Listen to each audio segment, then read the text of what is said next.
Alright, so I have two people that basically asked a similar question, so I'm just going to answer them both right here.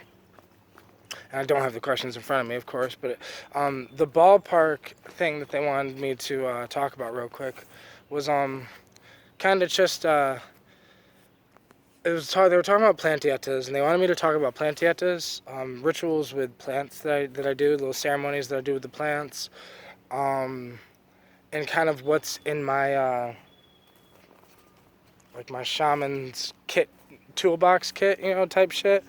Um, so basically, I'm gonna make this video about my master plants that I use, um, and kind of what the term master plant means, plantieta, where these all come from, things like that, and just what I do. Okay, so the original term plantieta is, it comes from the Native Americans, and basically what it means is, so in this day and age, we think that ayahuasca is something that you go down to the, rainforest, the shaman gives you ayahuasca and it can heal you, right? Back in the day, the shamans never used to give people the ayahuasca. The shaman would sit down with a person who needed, help from the shaman, and the shaman would drink the ayahuasca, and the ayahuasca would help show the shaman what plants he needs to give this person to heal them, and what's wrong with the person. So when so the shaman would do that, and that's what that's how plantietas were kind of created, right? You would go on a certain diet with a plant. And so if he said you need a plantieta with, I don't even know, Shiriti Senango's one, tobacco's one, they have plantietas with, you could do a plantieta with just the vine of ayahuasca, like not drinking the psychedelic brew, but like just drinking the vine of ayahuasca. There are a bunch of other plants that they use plantietas with, right? And it's mainly because they can only use the plants that grew naturally around in their area. They couldn't, it's not like back then they didn't have the internet where they can order a plant from Africa, straight to their house in, America. So that's how plantietas were kind of invented. And they would basically have a plantieta with a plant for a week, a month, 6 months. It all depended, right? If a shaman felt like you needed to take this healing herb for this amount of time, he'd be like, okay, you go on, he took the ayahuasca and it's suggesting that you should take this plant for the next 6 months and only this plant, right? And it's basically like you wouldn't take any other plants because they would want you to gain a relationship with that one plant. Learn from it, let it heal you. You heal the plant, you teach the plant knowledge, the plant teaches you knowledge. It's like you know, just gaining a symbiotic relationship with the plant as it heals you. Now, I think, because I'm having fun, that's dope. But my thought is, my idea on the plantietas is the same thing. It's just a little different because I add a modern day twist. I add my own things to the old knowledge, right? So I've learned about plantietas from the shamans and from people who practice plantietas in the Amazon rainforest and things like that. But right, from watching videos, but I added my own little twist because I started using the plants that grow naturally around in my area, right? I started having plantietas with motherwort. I started having plantietas with blue vervain. I started having plantietas with, and also with plants that don't grow naturally around in my area, but like, blue water lily, white lotus, red water lily, space lotus. Uh, there's a bunch of other plants I've done plantietas with. I've done plantietas technically with cannabis, but I would say cannabis and kratom are in a different category, because cannabis and kratom to me are daily drivers. Like I use cannabis and kratom every single day. Um, Cannabis is not addictive. Cannabis can be habit forming, but it's not addictive. It's not like you're gonna stop using cannabis and feel, you know, I don't know, like shit, or like or like you're getting a cold or something, right? But with kratom is physically addictive. So kratom's not something I suggest people use every day, just because I do, because for me, I'm willing to, I've weighed out the pros and the cons, and kratom to me, in my life situation, has more pros than cons. In your life situation, it might not. So you just have to, that's why, like, tobacco, for example, is a prime example with the Native Americans that I don't agree with, right? I don't agree that tobacco should be used for plantitas, or I don't even think it should be used for human ingestion whatsoever. If you want to use it as an incense, that's one thing, but I don't think you should be inhaling or putting it anywhere near your mouth, smoke in your mouth or anything like that with tobacco. But that's my personal opinion. The shamans would disagree. The Native Americans would disagree. And my thing is, I just do what works for me. So what works for me is I have plantietas with motherwort, even though I've never heard of anyone having a shamanic experience with motherwort. All the research I've ever done on motherwort says that it's a healing plant. Because that's another thing. The shamans looked at it like they have three types of plants. The healing herb, the aromatics, which are like the smell. Maybe you smell it, or like the perfume type herbs. They also had the master plants, and the master plants were the teacher plants, the ones that they would learn from, the ones that a lot of the plantietas that people would go on would be master plants a lot of times, because the master plants also give you wisdom, they give you knowledge, they teach you things, they're teacher plants. The healer plants are just healer plants. They heal you, but they're not necessarily like endowed with a bunch of wisdom. Like kratom, for example, I would consider a healing herb, but not necessarily a master plant. It's not part of my master plants, right? Part of my master plants, I can actually get a list real quick. So my master plants include motherwort, which I started calling Mama Leo.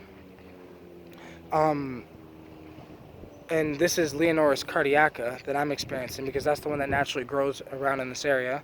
Blue vervain, Verbena hastata. Also, because that naturally grows like right around in this area, like literally right in front of me is a blue vervain plant, right? So that naturally grows right here in this area as well. And I like to take plants that grow naturally around in my area. And a lot of times I like to take the plants and sometimes go on a hike down here, because I can experience the plants in their environment and connect with them on a much deeper level that way, right? Also, I would consider cannabis a master plant. Even though I only use cannabis mainly as it's like a daily driver for me, because I would not consider kratom a master plant. It's just a healing plant. And kratom's a daily driver, and most of my daily drivers that I would imagine using wouldn't be master plants. Like there was a time in my life I was using gynostema every day for like 6 months. I was using chaga mushroom every day for like 6 months. Chaga mushroom's on the fence for me, because there was a spiritual aspect to chaga, but it wasn't. I don't know. After 6 months of using it every day, 3-4 times a day. There was something to it, but it wasn't, because it opened my third eye in a way that I can't explain. But so there was something to it. So I would say that's on the fence of being a master plant and a healing plant. And I guess you could just add it into the master plants, because it did teach me something, right? So then there's also, let's see, let me think. White vervain I would consider a master plant, because that grows right down here as well. That's right here. And realistically, they're just genetically, it's probably just the genetically altered version. Blue vervain probably just genetically changed a little bit from the white vervain. I'm trying to think if I forgot any plants. I guess motherwort would be the one plant that I've really explored with the most spiritually, because I've discovered the spiritual aspect to it that I feel like no one's ever really noticed before, right? A lot of people would talk about using motherwort, and it was used basically to induce pregnancy, and it was used as basically the epidural before the invention of the epidural. But and it was also used for postpartum depression. So that's why it's called motherwort, because mainly mothers used it. But I feel like just because it has a history of only women using it doesn't mean that men can't use it. It's like ashwagandha. Back in the day, they used to say women couldn't use ashwagandha. But obviously that's BS. It was just there was like I think something about a king didn't want women to use it or whatever, so they made the excuse saying women couldn't use it. But yeah, I don't know. I guess those would be my master plants, right? That I'm just using right now. Um, all the lotuses, lilies, vervain, motherwort, cannabis. And now, if I want to get into psychedelics, I could talk about how Syrian rue seeds, Acacia confusa, let's see, coleus, which I've only done once, but I'm getting ready to explore with a lot more. So, like, I'm going to have some plantiatas with coleus as well. Beautiful vervain. But, yeah, I think that's it. That's all I can think of right now. Obviously DMT, psilocybin, cubensis, mushrooms. If you're talking about psychedelic mushrooms, I've had other strains, but I prefer the golden teachers. Capsulized ayahuasca. Mainly DMT. If psychedelics is mainly smoked DMT, is what I have my most experience with. I've done LSD, but LSD is a little weird for me because it's half artificial. I feel like the soul of it is half artificial. Like I feel like LSD is trying to spit you the knowledge of LSA, but it's kind of like hard for the LSD to explain the knowledge and wisdom that LSA has because it was changed a little bit, right? And I feel like the wisdom of those type of molecules is in LSA. Hawaiian baby wood rose seeds, morning glory seeds. I've done morning glory seeds twice, and I have Hawaiian baby wood rose seeds at the house that I'm gonna try this probably next week. But yeah, a lot of the psychedelics I use, they're not fun. Like I don't use psychedelics for fun, even though it is fun for me, right? Like I like getting shattered and getting thrown across the universe and thinking I'm dead and thinking I'm never gonna come back, crying, screaming, freaking out. Like I love that shit. As crazy as that sounds, because that's what I do. That's what I use the psychedelics for. If I wanted to have a good time, I'd smoke some weed. If I wanted to have a good time, I'd even with some of these plantieta plants I was talking about, like blue vervain, blue lotus. I even forgot to mention canna. I can say canna is a master plant when used in the right set and setting. When used in the right set and setting, I kind of use canna the same way people use MDMA, because MDMA is hard to find around where I'm from. So, or at least real MDMA. So I don't even bother trying to get any shit like that because it's probably not real. So I feel a lot more comfortable using something like canna, like a high extract, like a really strong canna extract, and I smoke it and use it as a snuff. I also use motherwort as a snuff. So with the motherwort plant, I make motherwort extract. With that extract, you can eat it anywhere from like 450 milligrams up to a gram is an extremely shamanic dose. Like anything below that is more of like a recreational dose where you can enjoy yourself. At a low dose of motherwort, I feel like it almost feels like a mix between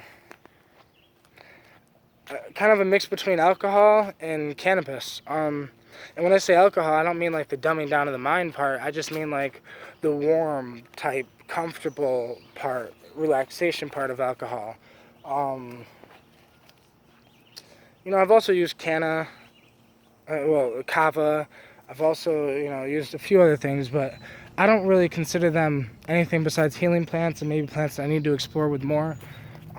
Like if I haven't really explored with it, if I don't really know the personality of it, I really don't talk about it. But yeah, this has been my video on plantietas and things. I have a motherwort ritual that I do that I'm gonna make a video on. So stay tuned for that video. It'll probably be I don't know when I'm gonna release it. I have a few motherwort. I think this documentary that I'm working on that I want to release. But thank you guys so much for watching this video and just vibing with me.